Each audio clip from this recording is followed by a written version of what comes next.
بچے کی پیدائش کے بعد ایک سنت عمل یہ ہے کہ اس کے دائیں کان میں اذان اور بائیں کان میں اقامت کہی جائے۔ حضرت حسن بن علی رضی اللہ تعالیٰ عنہ سے روایت ہے کہ حضور نبی کریم صلی اللہ علیہ وسلم نے ارشاد فرمایا کہ جس کے یہاں بچہ پیدا ہو اور وہ اس کے دائیں کان میں اذان اور بائیں کان میں اقامت کہے تو وہ بچہ الصبیان یعنی سکڑے پن کی بیماری سے محفوظ رہے گا۔ حضرت ابن عباس رضی اللہ تعالیٰ عنہ سے روایت ہے کہ نبی کریم صلی اللہ علیہ وسلم نے حضرت حسن بن علی رضی اللہ تعالیٰ عنہ کی پیدائش کے بعد ان کے دائیں کان میں اذان اور بائیں کان میں اقامت کہی۔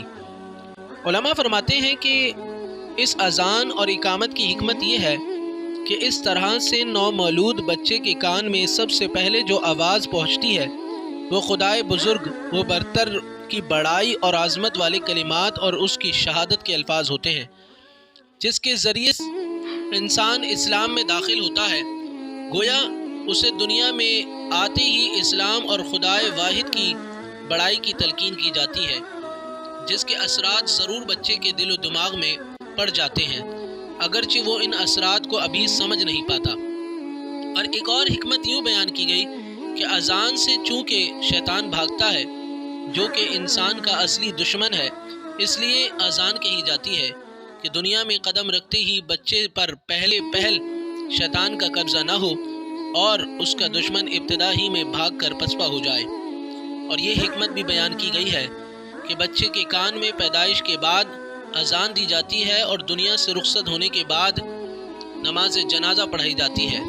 گویا جیسے عام انسانوں کے لیے اذان دی جاتی ہے اور تیاری کے کچھ وقفے کے بعد نماز پڑھی جاتی ہے، اس طرح تمام انسانوں کو یہ سمجھانا مقصود ہوتا ہے کہ پیدا ہونے کے بعد اذان دی گئی ہے اور اذان کے بعد اب تمہاری نماز جنازہ جلد ہونے والی ہے، لہٰذا درمیان کے مختصر عرصے میں آخرت کی تیاری کرو تاکہ مرنے کے بعد پچھتانا نہ پڑے۔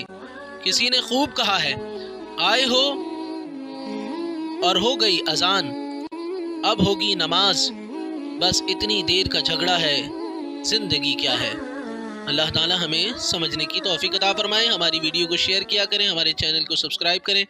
کئی مسائل کی دعائیں ہمارے چینل پہ موجود ہیں، اس سے ضرور فائدہ اٹھائیں۔ جزاک اللہ۔